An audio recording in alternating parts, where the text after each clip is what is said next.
The armory was silent until the sharp hiss of cloth on steel broke through.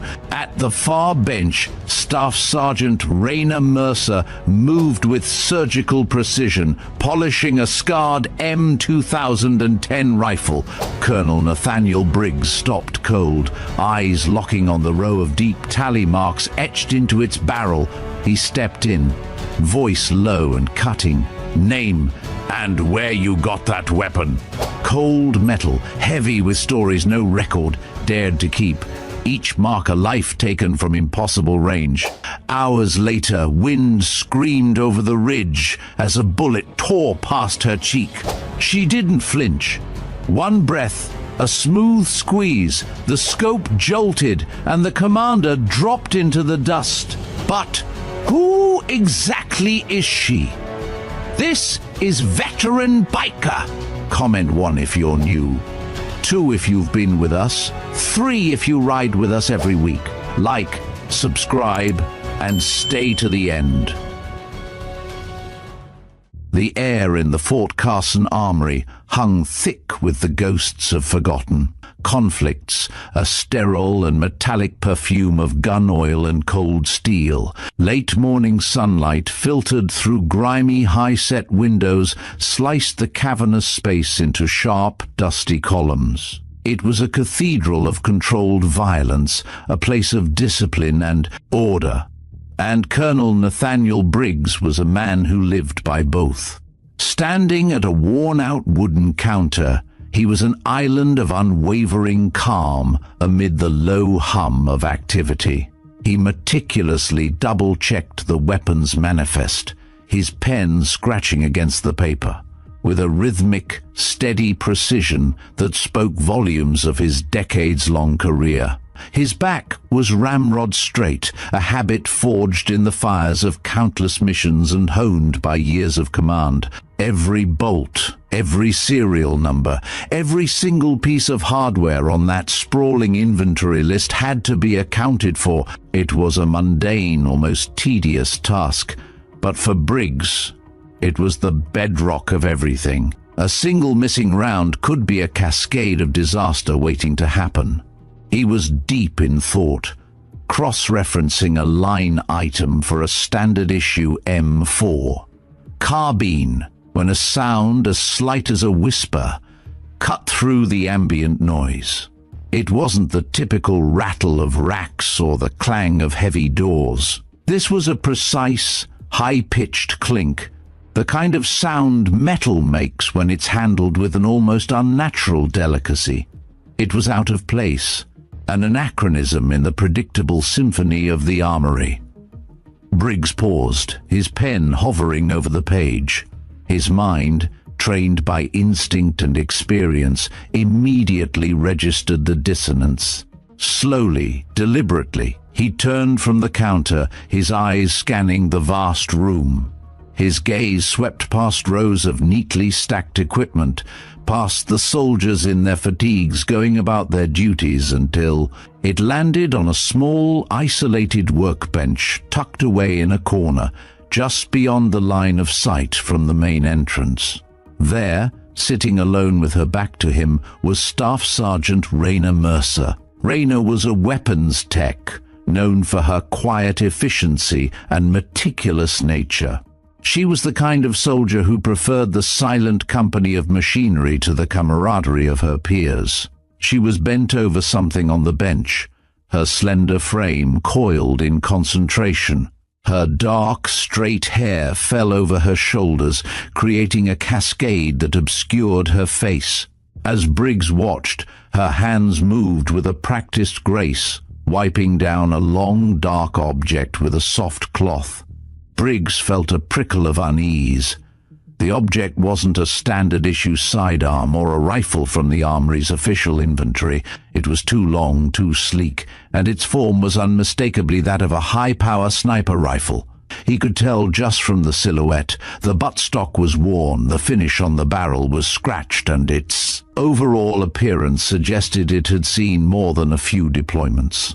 It was a tool of brutal efficiency, and it was absolutely not supposed to be there. His unease sharpened into a cold, hard certainty. This was a direct breach of protocol. He didn't think, he acted. In one fluid motion, a reflex honed by years in the field, he unholstered his Beretta M9 pistol. The sharp click of the safety being disengaged echoed in the sudden silence of his command. Staff Sergeant Mercer, his voice low and laced with authority, cut through the quiet. "Set the weapon down." Slowly. The few other soldiers in the immediate vicinity froze, their heads swiveling toward the source of the tension. The easy rhythm of the armory vanished, replaced by a suffocating, charged stillness. Raina didn't immediately react. Her movements didn't falter. She continued to polish the rifle, her motions measured and calm, as if she hadn't heard him. It was a stunning display of defiance, either born of ignorance or something far more dangerous. Briggs advanced, his footsteps deliberate and heavy on the concrete floor. The pistol was steady in his hand, pointed directly at her. As he closed the distance, the details of the rifle came into sharper focus. It was an M2010 enhanced sniper rifle, but modified. Heavily. The scope was an uncommon model, and the barrel was aftermarket. This wasn't a standard military weapon. It was a ghost. A legend whispered about in hushed tones. He was just a few feet away when he saw it. As Raina shifted the rifle slightly to polish a new section of the barrel, a series of tiny, almost imperceptible etchings caught the light. They weren't decorative. They were tally marks, a long, grim chain of them, carved directly into the cold, unforgiving steel near the receiver. Each one was a testament, a dark and permanent record of a life taken. Beside the long string of kill marks, his eyes locked onto a small, intricate emblem. It wasn't a unit patch or a rank insignia. It was a stylized, feathered wing, subtly intertwined with the number 0. His breath caught in his throat. His grip on the M9 tightened imperceptibly. He knew that mark. He had seen it on highly classified after-action reports for missions. That officially, for all intents and purposes, never happened. It was the signature of an elite, off-the-book sniper, a legendary phantom known only by her call sign. The kill count and the emblem, they told a story that contradicted every shred of official documentation. They painted a picture of a soldier who was far, far more than the quiet, unassuming weapons tech she appeared to be. A dangerous chill ran down Briggs's spine. His simple inventory check had just turned into a high-stakes confrontation with a legend. He was no longer just the colonel. He was a man staring into the eyes of a classified military secret, a secret that had just materialized in his own armory. The air in the armory had grown heavy, thick with unspoken questions. Briggs's pistol remained steady, his gaze fixed not just on the weapon, but on the woman behind it. Staff Sergeant Raina Mercer, still bent over the M2010, gave no sign of being intimidated. The clink of metal against metal had been replaced by a deafening silence, broken only by the hum of the overhead lights. The other soldiers nearby, who had been going about their business with practiced efficiency, had now frozen, their eyes wide with a mixture of curiosity and apprehension.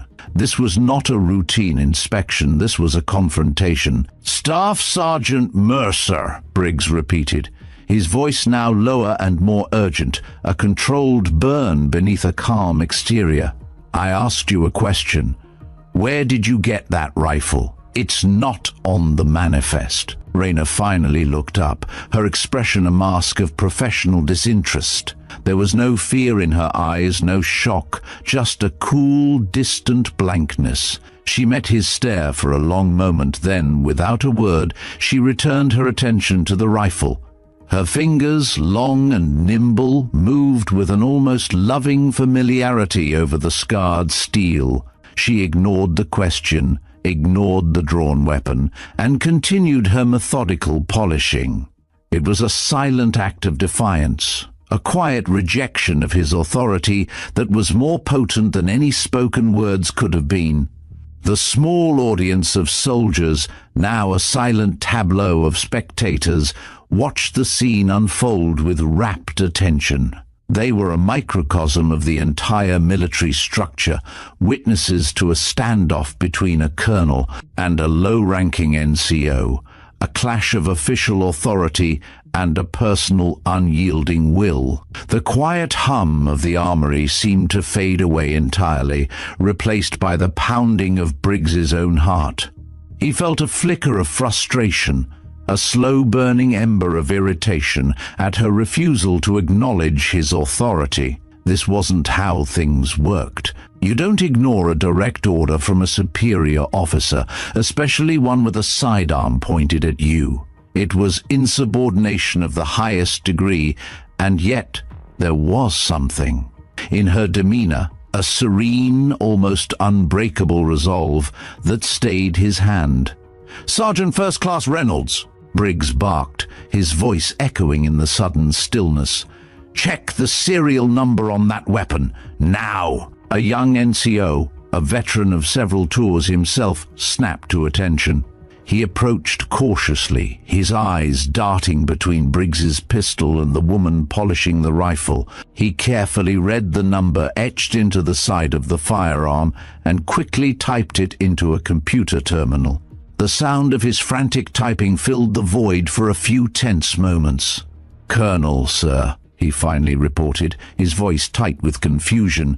"The database, it's a dead end, no match. It doesn't exist." The words hung in the air, a final confirmation of Briggs's growing suspicion. The rifle was a ghost, a piece of hardware with no official history, no paper trail. It was a phantom, much like the woman who possessed it.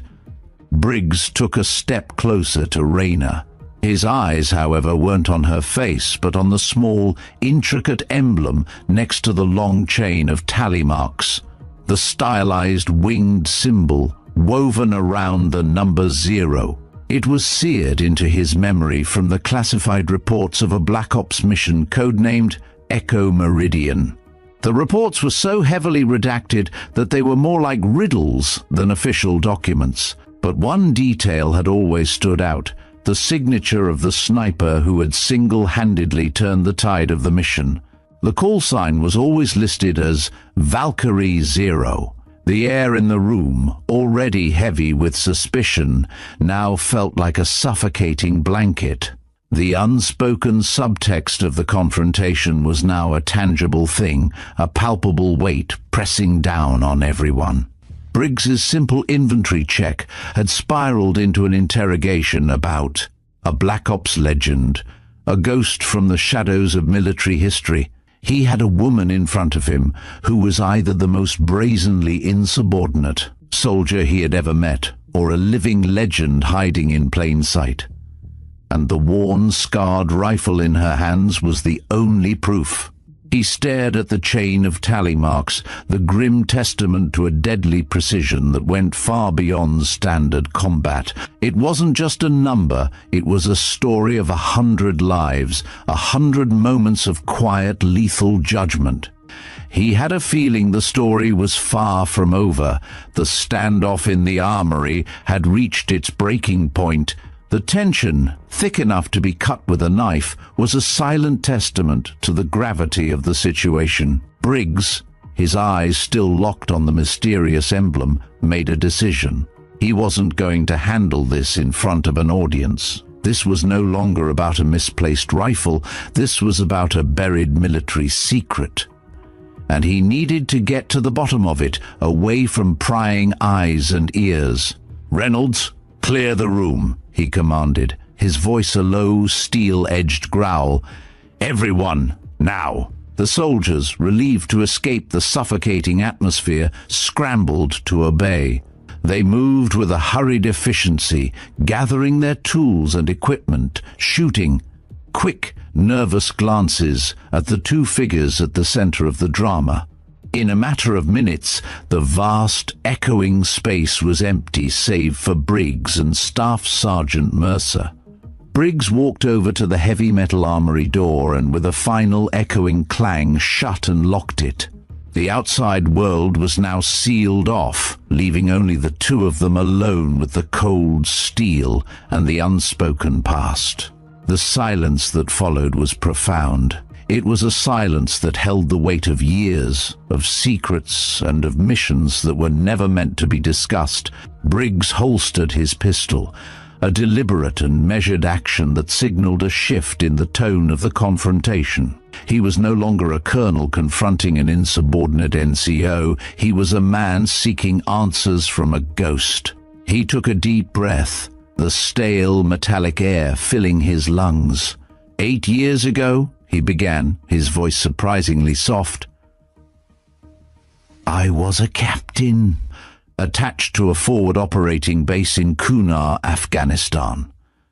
It was a hellhole. We had a SEAL team pinned down, taking heavy fire from a mountain ridge. They were trapped, no way out, and our air support couldn't get a clean shot. We were running out of time. Raina, still polishing the rifle, finally stopped her motions. She didn't look at him, but her body language had shifted. The air of complete disinterest had given way to a subtle, almost imperceptible tension. She was listening now, her focus absolute. Then, out of nowhere, Briggs continued, his eyes glazing over with the memory. A single clean shot rang out.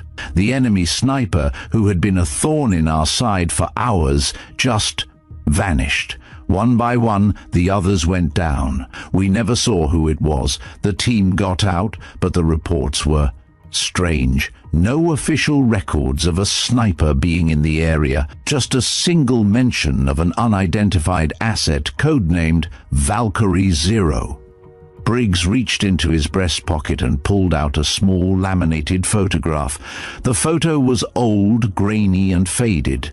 It was a surveillance shot, taken from a drone high above the ridge. It showed a desolate, rocky landscape, and in the foreground, a lone, distant figure crouched behind a rifle, a silhouette that was eerily similar to the woman standing before him. He laid the photo on the workbench, careful not to touch the rifle.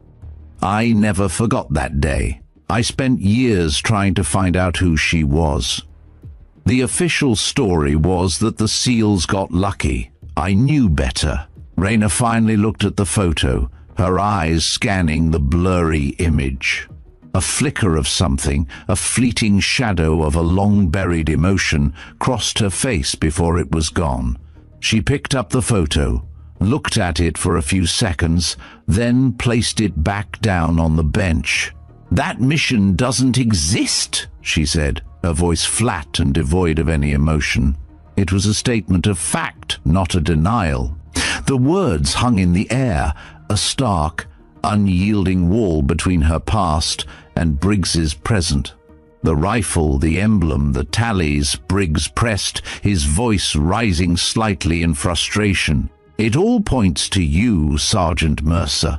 You were Valkyrie Zero, weren't you? Why are you here, hiding in an armory, cleaning guns?"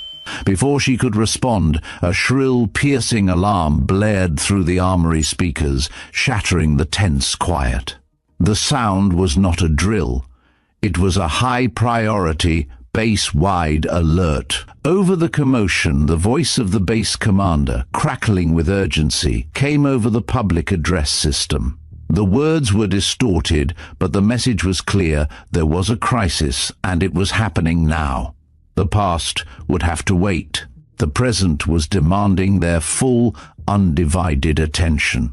The urgent, blaring alarm had ripped through the suffocating stillness of the armory. A piercing shriek that cut through Briggs's interrogation. The base-wide alert was not a test. Its frequency and tone indicated a real-world, high-stakes emergency. Over the loudspeaker, a dispatcher's voice crackled with a frantic urgency. a jarring contrast to the methodical calm of the armory a moment ago. All available units, this is Control. We have a unit pinned down. Recon Team 3-7, ambushed in the Sentinel Peaks, requesting immediate support. Repeat, 3-7 is under heavy fire. The words sent a jolt of ice-cold dread through Briggs's veins. The Sentinel Peaks were a notorious stretch of treacherous, jagged mountains near the border. It was a hellish landscape of sheer rock faces and winding, narrow passes, a place where a small, well-placed force could hold an entire army at bay. The very name of the location was synonymous with trouble. Briggs grabbed his comms earpiece and held it to his ear, listening intently to the frantic back and forth between the command post and the besieged recon team. He could hear the distant chatter of gunfire and the panicked shouts of the soldiers on the ground. The intel was grim. The enemy had secured a dominant, elevated position, using the high ground to rain down fire on the trapped unit. Conventional support, tanks, APCs, even air support, would be unable to reach them in time. The terrain was too unforgiving, the enemy's vantage point too perfect. The recon team was a sitting duck, their fate a foregone conclusion. He looked over at Raina, who hadn't moved. She was still standing by the workbench, the M2010 sniper rifle in her hands.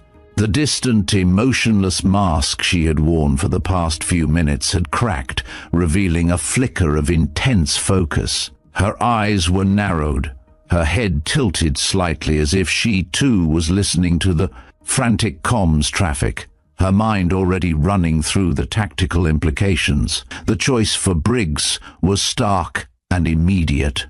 The past and the questions of Valkyrie Zero suddenly seemed insignificant in the face of the present crisis.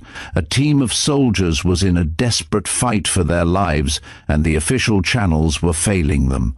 All the rules, all the protocols, all the carefully constructed order of his world was suddenly rendered moot.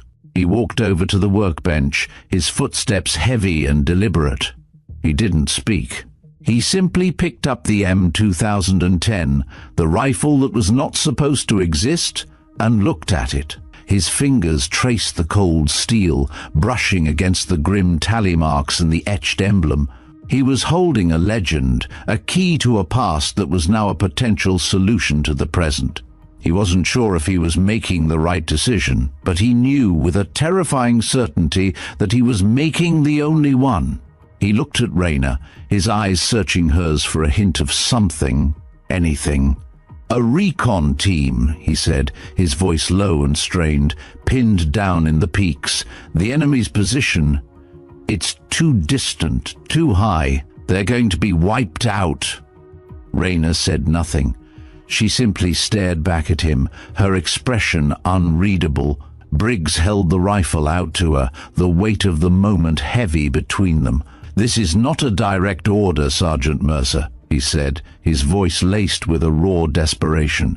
"This is a request, a Hail Mary. If you are who I think you are, if you were Valkyrie Zero 8 years ago, then I'm asking you to prove it. Not to me, to them." He pushed the rifle into her hands. The cool metal was familiar to her, a part of her she had tried to bury. She accepted it without a word, her fingers wrapping around the worn stock as if it were a natural extension of her own body. Without a second's hesitation, her training took over. Her hands moved with a blur of practiced motions, checking the chamber, adjusting the stock, her fingers instinctively calibrating the scope. It was a silent, precise ballet of expertise. Then she turned and walked away. She didn't look back. She didn't offer a word of assurance, a nod, or a single promise. She just moved, her slender frame disappearing into the doorway, a shadow of the woman who had just been a quiet weapons tech. She was now a soldier on a mission, a ghost returning to a war she had tried to leave behind. Briggs was left alone in the silent, empty armory, holding his breath, a man who had just entrusted the lives of his soldiers to a legend he had only just discovered. The fate of the recon team and the fragile secret of Valkyrie Zero now rested on a single silent markswoman. The mountains loomed ahead, jagged silhouettes against a sky that was already beginning to haze with midday heat. From the base perimeter, the sentinel peaks looked almost beautiful, rising in sharp, layered ridges, their slate-grey faces catching the sun in fractured glints. But beauty here was a lie. Every soldier who had fought in these ranges knew the truth. Those ridges hid death. Raina Mercer moved like a shadow-given form, boots cutting across the rocky outcroppings beyond the base. The M2010 rested across her chest, its weight familiar, its balance perfect. Her eyes never stopped moving, measuring angles, noting cover, calculating distances in ways she didn't consciously register anymore. These mountains were not foreign to her. She had been in places like this before, where the air was thin, the wind treacherous, and the enemy always seemed to be above you. Far below the ridgeline, the sound of war carried up in fractured echoes, sharp bursts of gunfire, the heavy thump of automatic weapons. Voices barked in short, clipped commands. Through the comms in her ear, the situation unfolded in broken transmissions. "We're pinned! They've got us locked from the northeast crest." Then, the unmistakable sound of another rifle, deep, resonant and precise, cut through the chaos. That would be their sniper. Raina didn't speak. She didn't need to. The battlefield was telling her everything. Behind her, a small team of spotters had started to follow on Briggs's orders, but she signaled them to halt at the base of a steep incline. "This is where you stop," she said without looking back. There was no hesitation in her tone, only certainty. They obeyed, understanding instinctively that whatever she was about to do was beyond the limits of ordinary infantry training. She began her ascent. The slope was a fractured mess of shale and loose stone, each step threatening to give way underfoot. But her movements were deliberate. Each placement of her boot tested for stability before she shifted her weight. The rifle remained slung for now, her hands free to steady herself on the jagged protrusions.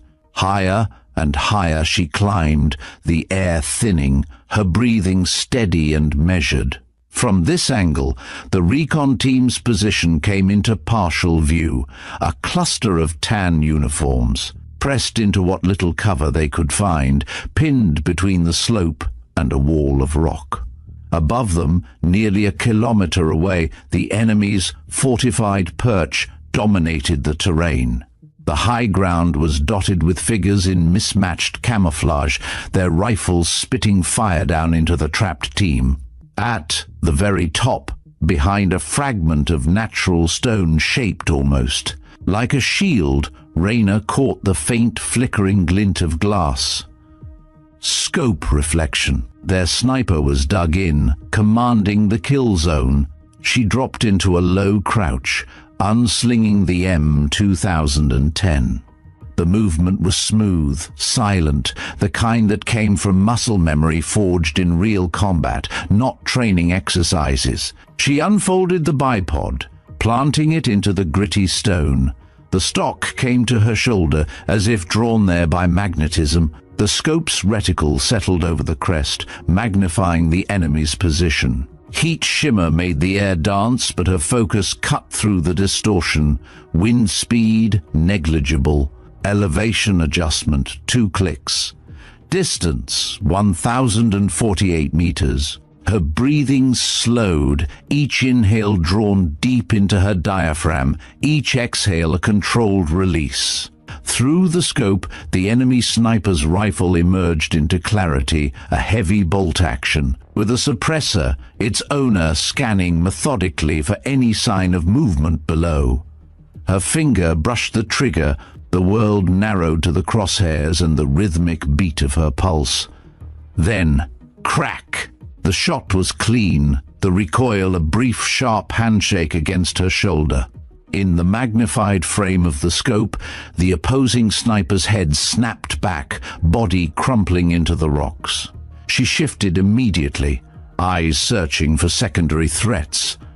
But the enemy below had already realized something was wrong. Their return fire ceased for a heartbeat, then erupted again, this time in her direction.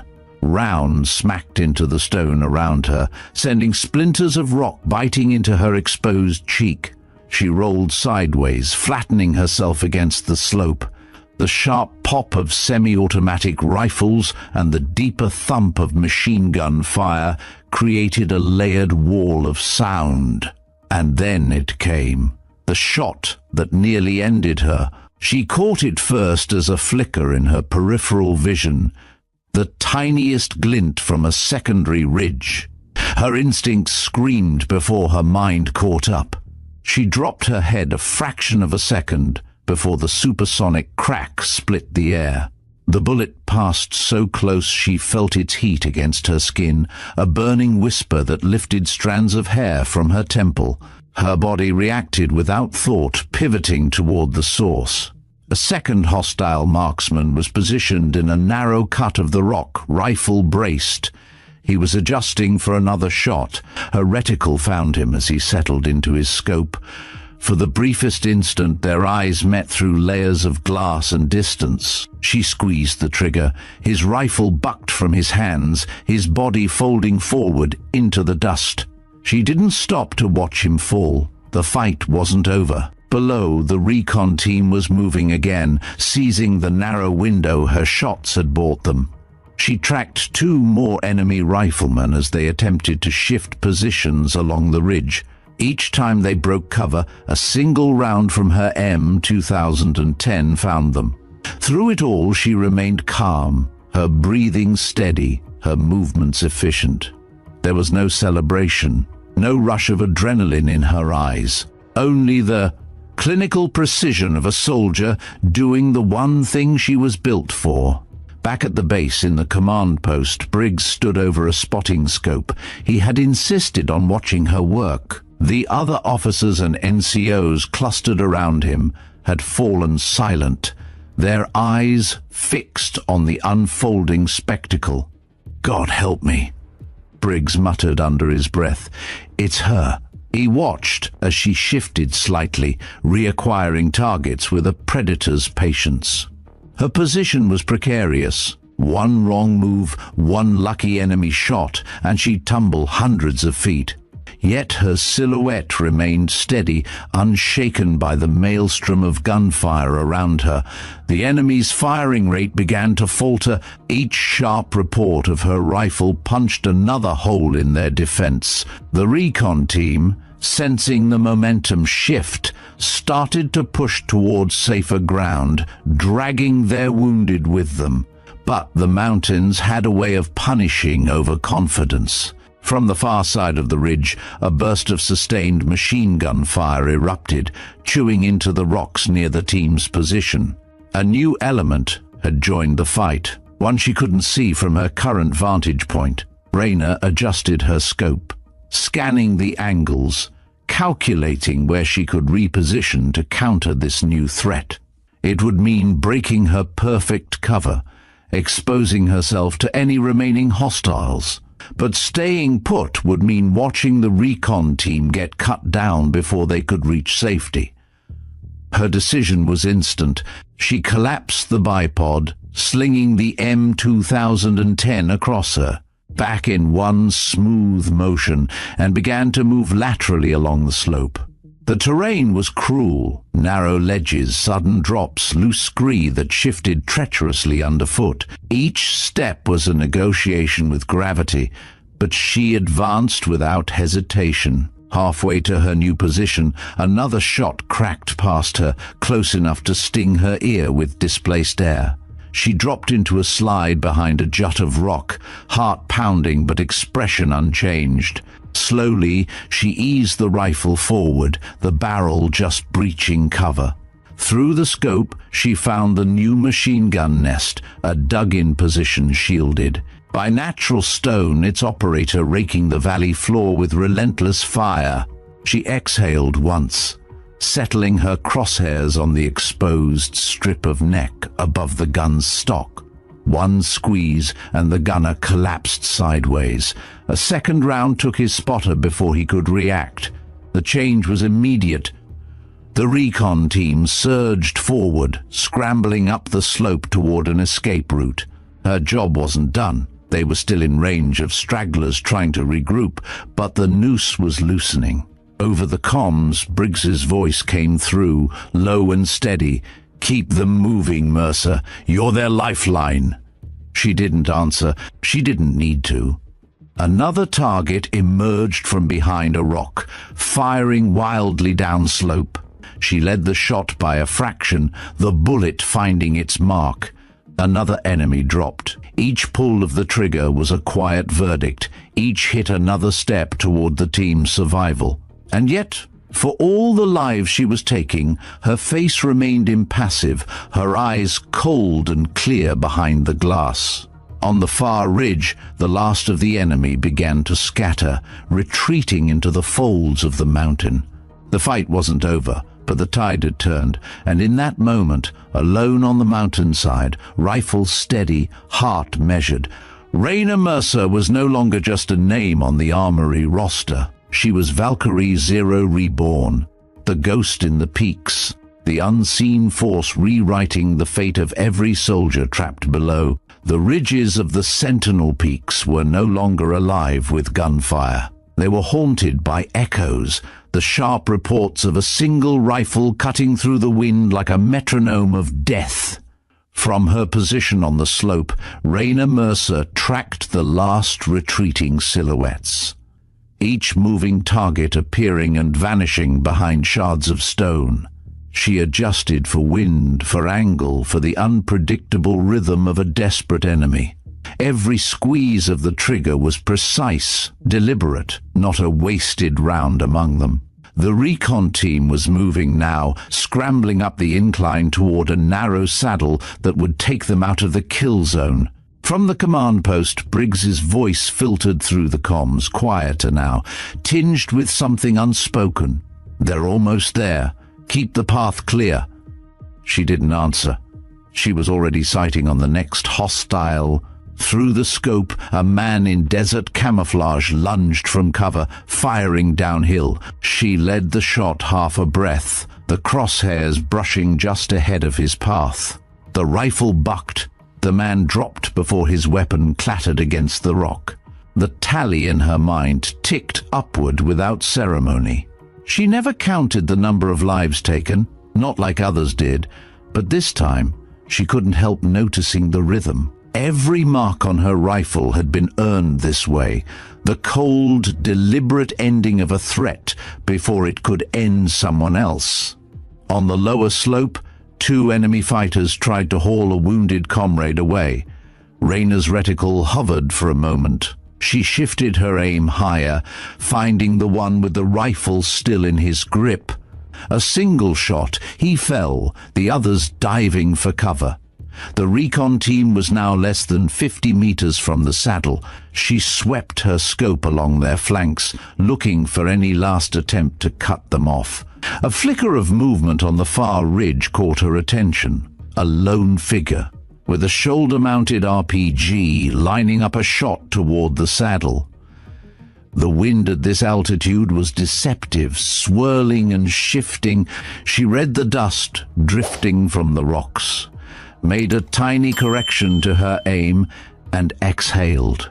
The shot was almost anticlimactic, just a dull thump against her shoulder, but in the scope, the RPG clattered harmlessly to the ground as its wielder pitched forward.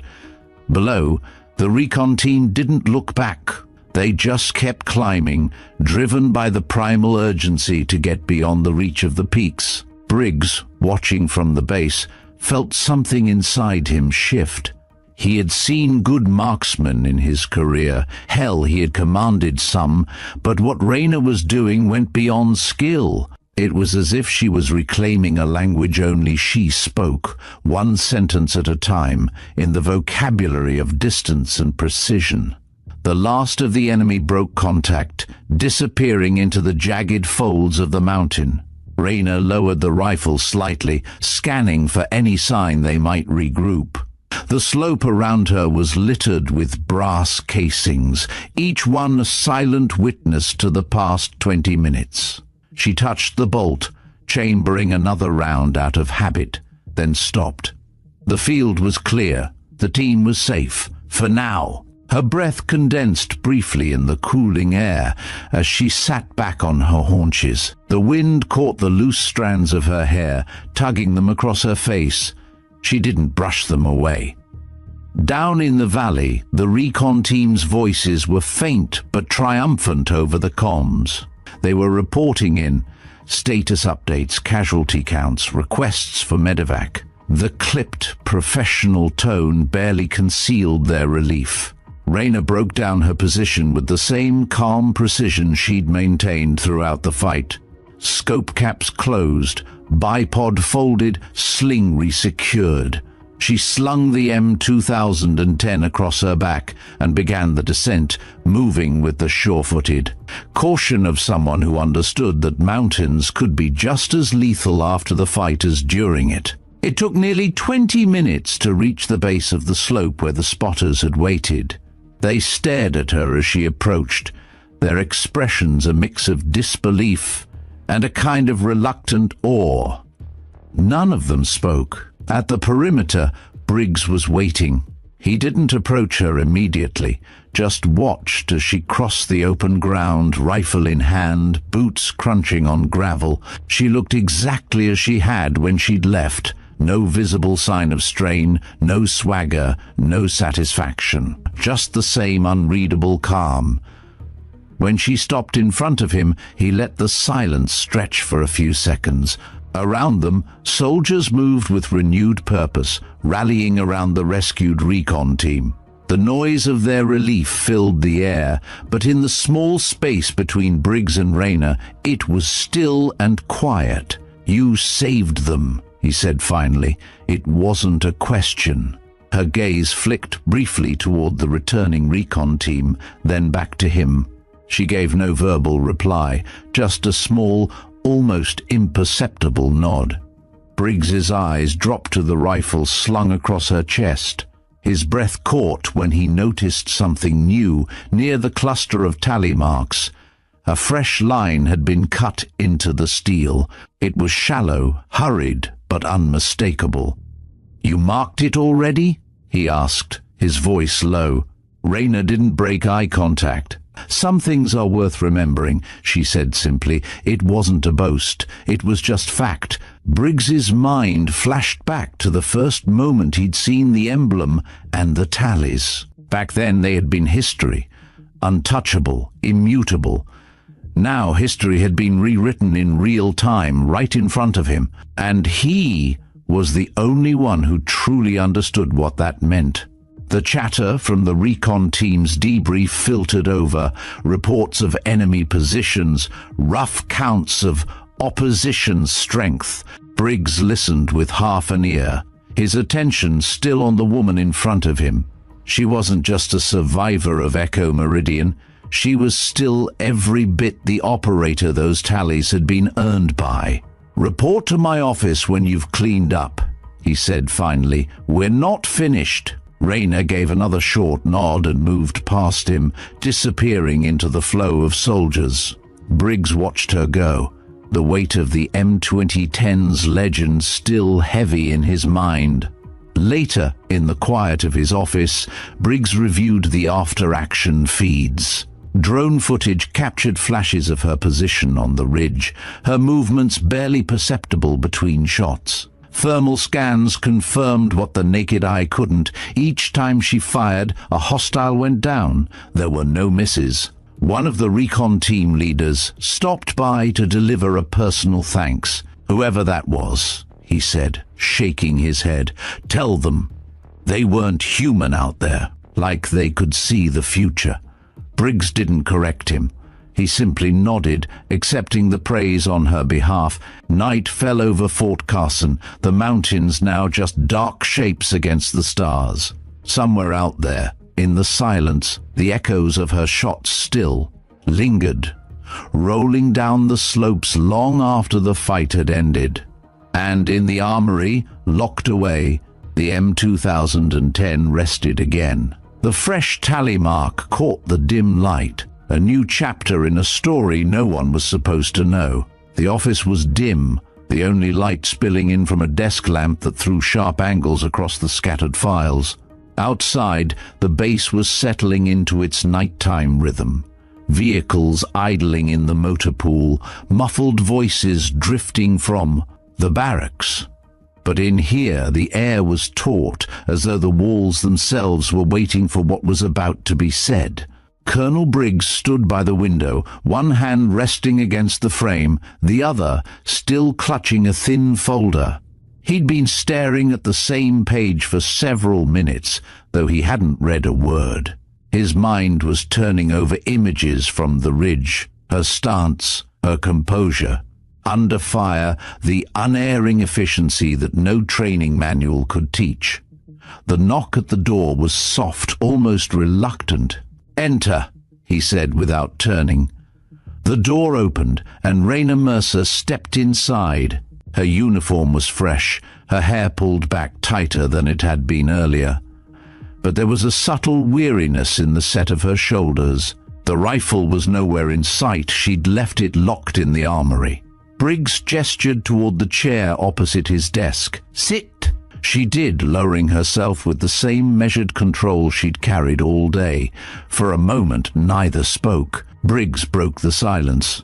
"You've been here for over a year, working in the shadows of the armory. No one knew. Not your company, not the men you saved today. You've gone out of your way to make sure of that." Her eyes remained on him, unreadable. He set the folder on the desk and slid it toward her. Inside was a single sheet, a grainy, high-altitude still from a drone. Camera, the kind of image that only a handful of people ever saw. The silhouette on that rocky slope was small, but it was enough. "I pulled this from restricted archives 2 years after the mission. You know which one." Her gaze dropped to the photograph. She didn't touch it. "Kunar," she said quietly, almost to herself. He nodded. "Echo Meridian. You were the asset that made it possible for that team to walk out alive. The reports never named you, but your work was unmistakable." Raina leaned back slightly, the shadows shifting across her face. "Unmistakable work doesn't mean it deserves to be remembered." "That's where we disagree," Briggs said. He circled around the desk, leaning on its edge. "You were operating alone, behind enemy lines, in terrain we couldn't navigate. You eliminated their overwatch, dismantled their advantage, and never missed a shot. I read every redacted page, every scrambled debrief. It's the same rhythm I saw on that ridge today." Her jaw tightened. "And what did it cost?" He said nothing, waiting. She looked past him, as if she could see through the walls, back into another place and time. That mission wasn't supposed to happen. Intel was wrong. Timelines were rushed. My team was still en route when the call came in. I was closest, so I moved. I made the drop with what I had on me. No backup, no spotter. Her voice didn't change, but the words carried an undercurrent that was almost tactile, a mix of anger and something heavier. The SEALs got out, yes. But my extraction window closed before I could get off that ridge. By the time my team found me, it was 36 hours later. Briggs had read enough between the lines of classified ops to imagine the details she wasn't giving. She went on, "The kill count was high because it had to be. They kept sending more up that slope. Every time I fired, another one took his place. I had food for a day, water for half that. It wasn't the shooting that stayed with me, it was the waiting. Her hands were still, resting loosely in her lap, but her eyes were somewhere else. When I finally got back, they debriefed me for 4 hours, sent me to medical, then told me the mission never existed. My name was removed from the record. My unit didn't make it home from their own op 2 weeks later. The last part landed with a weight that settled between them. Briggs understood now why she'd chosen the anonymity of the armory, why she kept her distance. "You think staying hidden is some kind of justice for them?" he asked. "I think it's the only way to keep from repeating the same mistakes," she replied. He let that hang for a moment, then said, "Today wasn't a mistake. You didn't hesitate. You didn't wait for orders. You acted, and they're alive because of it." Her gaze met his again, steady but not confrontational. "And tomorrow? Next week? You put me out there again, and sooner or later, the cost comes due." Briggs exhaled slowly. "Then let me carry that cost." It was the first time she looked away first. From the outer office, faint laughter drifted in. Members of the recon team, relieved and loose after hours of tension. It was a reminder that, for now, the ledger was in their favor. Briggs straightened. "You're not going back to the armory. Not yet. I want you in the field, not as a ghost, not as an unnamed asset, but as part of an active unit. You have more experience than most of my senior snipers." She tilted her head slightly. "And if I say no?" "Then I won't force you," he said, surprising himself with the truth in it. "But you should know, the people you saved today, they're already asking who you are. Rumors will fill the gaps if you don't." Her lips curved, not in amusement, but in something like resignation. "Rumors are easier to survive than facts." Briggs leaned forward. "Maybe, but I think you've been surviving long enough." For the first time since she entered, there was a flicker, small, almost imperceptible, of indecision in her expression. He didn't press further. Instead, he picked up the folder and closed it. "Think about it. That's all I'm asking." She rose, gave him a short nod, and left without another word. From his desk, he watched the door close, the click of the latch marking the end of their conversation. But he knew the matter was far from over. Later that night, under a sky clear enough to show every star, Rayna stood alone at the edge of the base. The peaks were dark outlines against the horizon, their presence as immovable as the memories they held. In her hands was the M2010, the metal cool against her palms. She traced one finger over the latest mark, feeling the shallow groove where the steel had yielded under her blade. It wasn't celebration, it wasn't grief, it was a reminder. From somewhere behind her, a voice called her name, not Sergeant Mercer, not any formal title, just her name, as if spoken by someone who'd known it for years. She turned, and Briggs was there, holding out a small object. It was a patch, black, with a single wing and a 0 stitched in silver thread. "I had this made years ago," he said. "Didn't think I'd ever hand it to anyone." She looked at it for a long time before taking it. The fabric was rough, the stitching tight. He didn't ask for an answer. Neither of them needed one tonight. The morning broke with a sky scraped clean of clouds, the kind of hard blue that seemed to stretch endlessly over the Colorado highlands. From the motor pool you could see the mountains in sharp relief, the sun casting their spines in alternating bars of gold and shadow. But the clarity of the day was deceptive. Inside the base, the undercurrent was anything but calm. Rayna Mercer moved through the yard with a pace that was neither hurried nor idle, a measured rhythm that gave away nothing of her thoughts. Her hair was tied back tighter than usual, the kind of knot meant to stay in place for hours. On her shoulder, not a rifle this time, but a sealed case with reinforced edges. Whatever was inside was heavy enough to shift her gait just slightly, but she didn't seem to notice. From a distance, Briggs watched her cross toward the operations building. He hadn't called her in. If anything, he'd expected her to keep her distance after last night's conversation, but the fact that she was here and carrying that case told him her mind was already made up about something. Inside, the main floor was a controlled chaos of mission prep.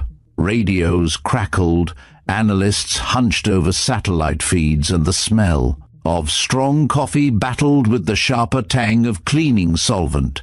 At the far end, an operations map dominated one wall, layered with topographic overlays and markers in red grease pencil. She stepped into the room, and the hum of conversation faltered. The last time most of these people had seen her, she'd been a distant figure on a ridgeline, unreachable but decisive. Now she was among them, close enough to touch, and that proximity made some uneasy. Briggs crossed the room to meet her halfway. "You weren't on the roster this morning," he said, low enough that only she could hear. "Plans changed," she replied. Her voice was steady. Without the flatness she'd used before, there was something deliberate in her tone, like she'd already accepted the cost of whatever she was about to do. He glanced at the case. "What's in there?" Instead of answering, she stepped past him to the map wall. With the edge of her sleeve, she brushed a smudge of pencil away to expose the ridgeline beneath. "You've got a blind spot here," she said, tapping a section just north of the Sentinel range. "There's a pass no one's watching. Narrow enough to funnel movement, but wide enough to move equipment through if you know how." Briggs frowned. "Intel says it's impassable this time of year." She set the case on a nearby table, flipping the locks with quick, practiced motions. The lid opened to reveal a compact spotting scope, a custom ballistic, computer, and a wrapped bundle that could only be another rifle. But this one wasn't the M2010. The metal gleamed faintly in the fluorescent light, and the stock bore no marks, no history, at least not yet. "I walked it," she said simply, "yesterday morning, before the peaks. They've got staging gear tucked in the tree line on the far side. If they move, it'll be through there." The room shifted in energy. A couple of the junior officers glanced toward Briggs, silently asking if they were supposed to be listening to this. He gave no signal either way. "Why are you bringing this to me now?" he asked. "Because once they're in the pass, you won't stop them with patrols. You'll need someone up high, with the range to cover both exits." She closed the case again with a snap. "That's what this is for." Briggs studied her for a moment, weighing the layers of meaning under her words. "You're volunteering." "I'm telling you the job needs doing," she corrected, "and I'm already ahead of the curve." From the far corner, a comms operator called out an update. Movement detected on a trail north of their current watch point. Small groups, spread apart, likely scouts. The red markers on the map were already starting to multiply. Briggs felt the tempo of the room shift from preparation to action. He turned back to her. "If you go, you'll be alone out there. No spotter, no backup until extraction." Her expression didn't change. "That's not new to me. It wasn't bravado. It was a statement of fact, delivered without ceremony." He gave the smallest nod toward the case. "Gear up. You leave in 15. She picked it up and moved for the door. No handshake, no exchange of good luck. Those belong to other people in other kinds of work. By the time the transport truck rumbled through the north gate, the sun was high enough to paint the ridges in harsh, unbroken light. The landscape outside the wire was a different world, raw, uneven ground, a tangle of scrub and rock where the wind carried the scent of pine and old snow. Raina sat in the back, her kit strapped down beside her, the rifle case wedged securely against the bench. The driver was a quiet corporal with a face still too young for the deep lines combat would one day carve into it. He didn't try to make conversation. She was grateful for that. They stopped short of the pass, where the road gave way to a narrow trail. From here, it would be on foot. She shouldered her pack, slung the rifle case, and started upward without waiting for the truck to turn back. The climb was punishing. Loose shale that slid underfoot, switchbacks that clung to the side of the mountain like an afterthought. But the higher she went, the more the world fell away behind her. The bass, the noise, even the weight of Briggs's questions, they were all replaced by the immediacy of the terrain and the thin, cold air. Halfway up, she paused to scan the slope ahead. No movement yet, but she could feel the subtle tremor in the air that signaled a coming change. She pressed on, every step taking her closer to the ridge she'd scouted the day before. When she reached it, she dropped her pack behind a low wall of stone, unsnapped the rifle case, and laid the weapon out in the muted sunlight. It was clean, the metal almost too bright against the weathered rock. She adjusted the bipod, dialed the scope, and loaded a magazine with the quiet efficiency of someone preparing for work rather than combat. Through the glass, the far mouth of the pass came into view. It was still empty, but the tree line beyond seemed denser than it should have been. She adjusted the focus, picking out faint shapes, tarps strung low, the angular lines of stacked crates. She checked her watch. If they moved today, it would be soon. In the distance, a hawk wheeled lazily in the updraft, its shadow gliding over the rocks below. Raina followed its path for a moment before returning to the scope. Her breathing slowed, her pulse settling into the familiar cadence that came before a mission truly began. Somewhere far below, a single twig snapped, a sound too deliberate to be the wind. The sound came again, faint, deliberate, followed by the soft crunch of weight on gravel. Raina's cheek settled into the comb of the stock, her eye locking into the scope. The far tree line rippled just slightly, then they emerged. 3 figures first, their shapes cutting against the green, moving low but fast. More followed, a staggered line of movement threading toward the narrow mouth of the pass. They weren't scouts this time. These were laden with gear, packs heavy enough to pull at their shoulders, long tubes that could only be weapon housings. Her thumb brushed the safety forward, the metal click barely louder than the whisper of wind along the ridge. She chose the second man in the file, the one whose head swiveled more than the others. Squad leader, maybe. Through the glass, his outline trembled in the heat shimmer. She let her breath spill out, crosshairs steady. The shot cracked, echoing off the walls of the pass. He dropped instantly, the line breaking as the others scattered for cover. A voice barked orders, too muffled to make out, but urgent. The formation split, some ducking into the tree line, others pressing against the rock face. It bought them a few seconds, nothing more. Raina adjusted, caught a glimpse of movement between 2 pines, a shoulder, the glint of a weapon barrel. Another pull, another body down. The pass amplified every report, each shot ricocheting in rolling thunder between the cliffs. They were pinned now, forced to either retreat or push through. Predictably, a pair tried to rush the gap, one laying suppressive fire while the other sprinted low. She led the runner by a hand's breadth and squeezed. He pitched forward mid-stride. The covering man jerked in surprise, and she dropped him before he could pivot his aim. In the moments between shots, she shifted her view to the deeper shadows beyond the tree line. Shapes were moving there, slower, more deliberate. Crates being shifted, tarps stripped away. They were trying to salvage supplies before abandoning the site. She dialed the scope tighter, glass cutting through the distance until the details resolved. Ammunition. Cases, comms equipment, and something heavier, tripod mounts maybe for heavy machine guns or mortars.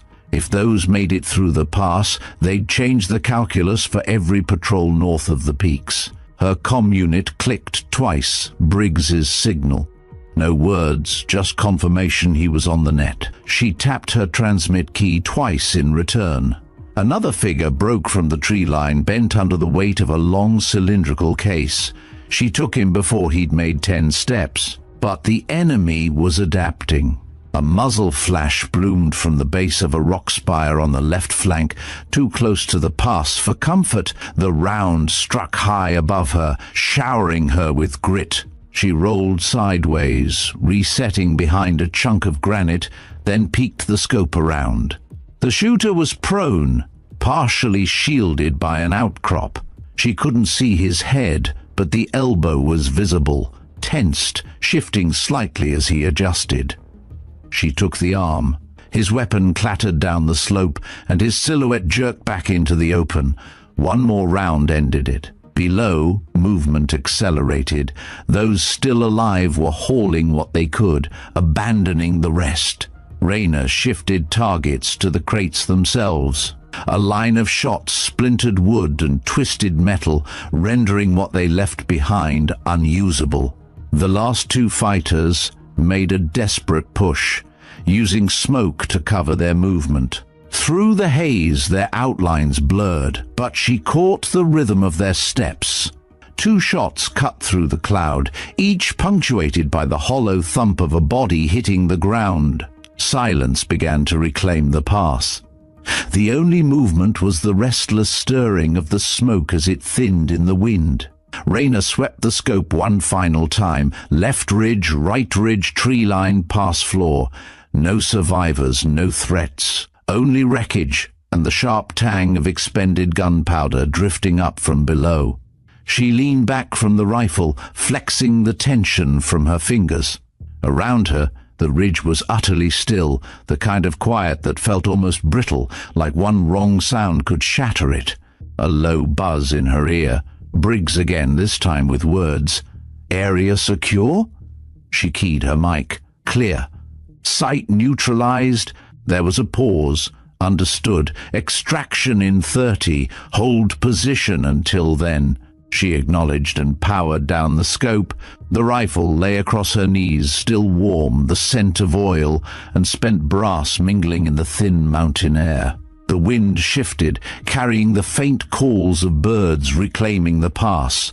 She sat there, letting her breathing return to a civilian rhythm, eyes tracing the line of the mountains beyond. This ridge, like the one before it, would leave its own mark, not on the steel of her weapon, but somewhere quieter, where no one else would see.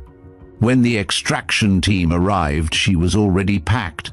The young corporal from the morning drive was among them, his gaze flicking from the pass to her rifle and back again, as if trying to reconcile the silence now with the violence that had unfolded minutes earlier. She didn't offer explanation.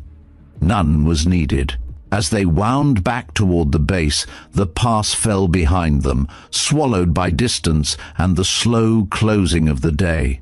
Ahead, the sun was dipping toward the horizon, staining the peaks in deep amber. In the back of the truck, Rayner rested her hands on the case. Inside, the rifle was quiet, inert, its work done for now. At the gate, Briggs was waiting.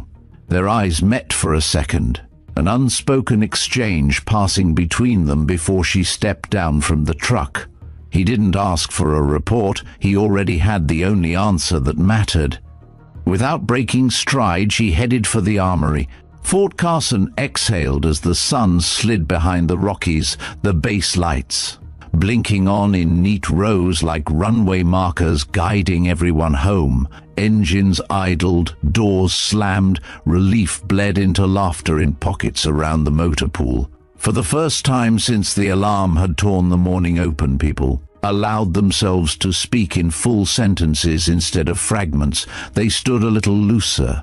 They breathed a little deeper. Victories do that, even small ones.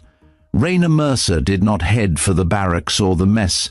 She cut a straight line through the flow of bodies and noise, slipping past congratulations she didn't solicit and didn't. She repelled, neither accepting nor rejecting the brush of a hand on her sleeve or a murmured "Ma'am, whoever you are, thanks." She was a contour in motion, a shape that refused to be trapped by a spotlight. When she reached the armory, she keyed the lock and stepped inside. It was quiet in there the way empty churches are quiet. Not the hush of absence exactly, the hush of witness. She set the case on the nearest table and worked the latches with her thumbs. The lid came up on oiled hinges. Inside, the rifle lay cradled in foam, its barrel still faintly warmer than the room. She checked the chamber. Empty. The magazine spent. She ran a cloth once down the length of steel, not to make it gleam, but to remove the day from it, the dust, the grit, the undertone of cordite that clings after a fight. The gesture was practical and private at once, the way some people fold. A flag after a funeral, precise, unhurried, unromantic, reverent. Footsteps stopped on the far side of the door. "Come in," she said without raising her voice.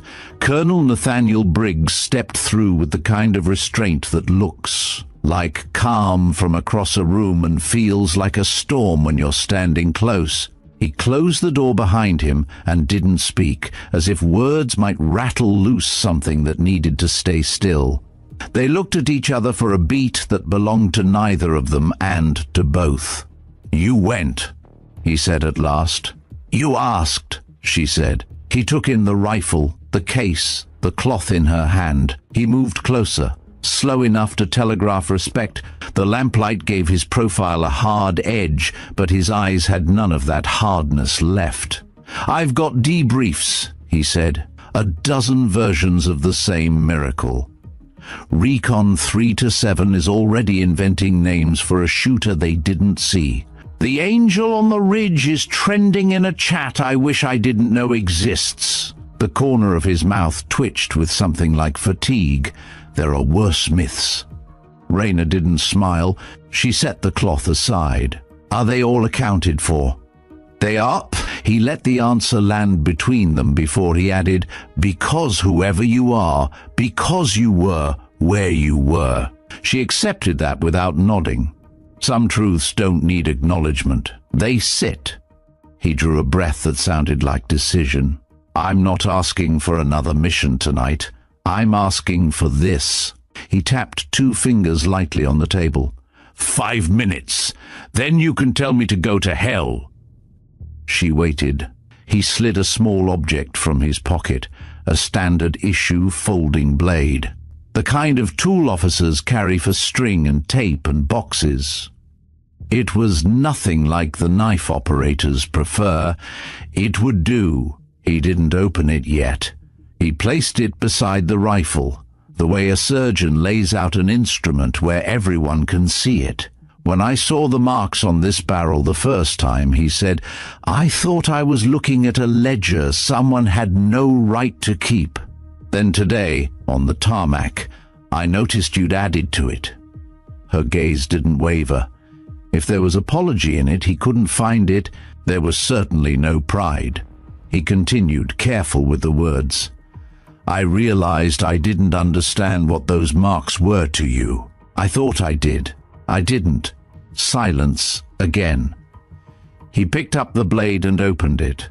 The steel clicked into place with a tidy sound. "Where I come from," he said, "we had a habit, never codified. A superstition, maybe, after a day that wasn't just survival, after a day that changed what came next. We didn't add another tally. We drew a line at the end of the row." He looked at her to see if she was following. Not to claim anything, to close it, to say, "This chapter ends here. Whatever comes after isn't the same fight." He set the point of the blade at the tiny gap beyond the last shallow tick. He didn't press. He waited for a no that didn't come. "May I?" Raina studied the empty space he was asking for as if distance lived inside it. When she answered, the yes was small but unambiguous. Briggs leaned in and pulled the edge lightly. Once. It took less than a second to score the steel. He didn't go deep. He didn't want to shout over the other marks. The new line wasn't a count, it was a seam. When he was done, he folded the knife and set it aside. He blew away a dusting of bright shavings and stepped back. It changed nothing and everything. He didn't frame it, he didn't name it. He just let it exist. Raina traced the new cut with her fingertip, more to feel its restraint than to verify it was real. Her hand stilled halfway. She reached into the breast pocket of her blouse and brought out a single cartridge, brass muted by the warmth of her skin. She'd carried it soft all day, wrapped in a square of cloth that smelled faintly of solvent and pine. She placed it on the table next to the rifle, angled so he could read the tiny letters she'd scratched with a pin, 4 words on the casing: spare and exacting, a private creed rendered public for the span of a breath, for those we save. Briggs did not pretend the room hadn't shifted around those words. He didn't pretend he deserved to see them. He only nodded once, slow, as if acknowledging the presence of a third person. "There's a team forming," he said after a moment. "A small cell. Precision overwatch for rough terrain, long glass, long legs. Official this time. Not the kind that gets erased. They'll need someone who knows the difference between a good shot and a right one." She did not move. "You said you weren't asking for another mission tonight." "I'm not." He glanced at the cartridge, then back at her. "I'm asking you to teach them what a seam looks like." It wasn't a plea. It was a structure being offered. Somewhere in the base, someone laughed too loudly at a joke that had no business surviving a day like this. Engines, rumbles sang and faded. He waited the way good commanders wait, present, unthreatening, resolute. Raina eased the bolt back and forward without a round, just to hear the clean slide. Of metal on metal, the sound that costs nothing, the sound that promises nothing. "No names," she said, "no folklore. They don't need a phantom to chase. They need to know how to leave a mountain without bringing it home." "You'll have that," he said. "You'll have what you ask for, or you'll have my resignation on your desk with the tray empty." Her eyes flinted with the dry ghost of humor. "You don't strike me as a man who threatens his own job." "I don't," he said. "I promise things I can deliver. It's less dramatic. A beat. A thin seam of possibility opened where stalemate had sat." She closed the case and latched it. "I'll look at your roster," she said. "If you have people who listen more than they talk, you might get a program. If you have storytellers, you'll get headlines and funerals." He accepted the terms as if they were doctrine. "Tomorrow 0600, training ground 3, no audience." "No audience," she echoed, and it wasn't an echo. It was a boundary. He started for the door, then paused. "There's one more thing." She waited. "I kept a piece of a drone photo I was never supposed to keep," he said. "I used to take it out when the bass was loud, to remember why the noise matters. I don't need it anymore." He slid a thin sleeve across the table. Inside was the same blurry mountain shot he'd once shown her, but cropped tighter, the figure smaller. It looked like a smear of shadow in a world of stone and distance. She tapped the plastic once. "You kept a ghost," she said. He shook his head. "I kept a reminder that there's a human under the myth. It turns out I didn't need a reminder. You make that obvious." It wasn't flattery. It was inventory. He opened the door and the room breathed again, air moving out as if a seal had broken. He hesitated there, as if he had miscounted his steps and didn't mind being off by one. "Thank you," he said, without the armor of rank. "Get some sleep," she said, without the armor of distance. He left. She didn't.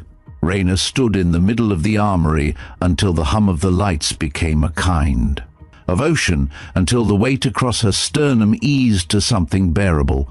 She tucked the cartridge back into the square of cloth and slid it into the rifle case, not because she feared theft, but because the ritual of putting things where they belong is a discipline of its own. Then she carried the case to the locker and stowed it on the shelf that had never, on paper, been assigned.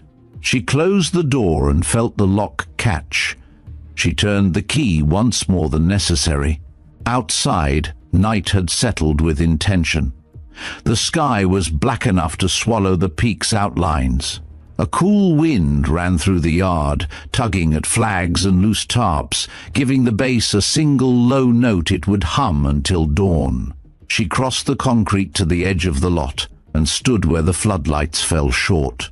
Out there, in the dark, the mountains were present the way pain is present when you refuse to say the word. She didn't say it. She did what she always does. She measured the shape of the absence and decided what it would not take from her. At 0530, long before the motor pool yawned itself into life, she was on the range that isn't a range, a patch of scrub and broken ground on the far side of a berm where nobody wastes good paint on target frames. It was cold enough to make breath visible.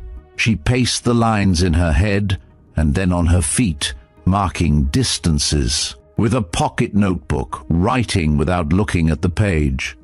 She put stones in places where angles teach faster than lectures. She walked the ground until the ground agreed to be what she needed. At 0555, boots approached, not in a clump, in ones and twos, separated by the kind of respect that keeps volume low and eyes up.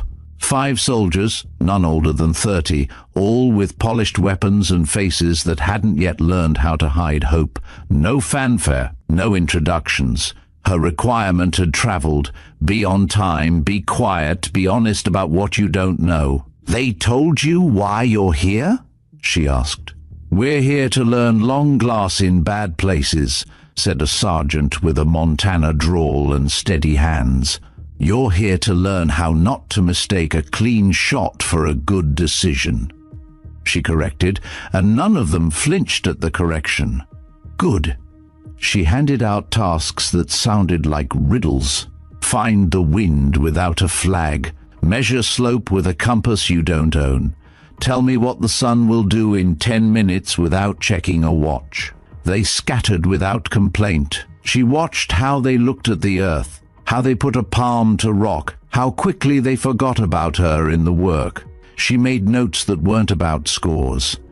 By 0700, Briggs had drifted to the edge of the field like a man who can't quite allow himself to be absent and won't allow himself to intrude. He stood with his hands behind his back, coat open to the cold, eyes on the students and not on her. He didn't interrupt when she sent one soldier back to start a map over, because the lines were accurate but the legend lied.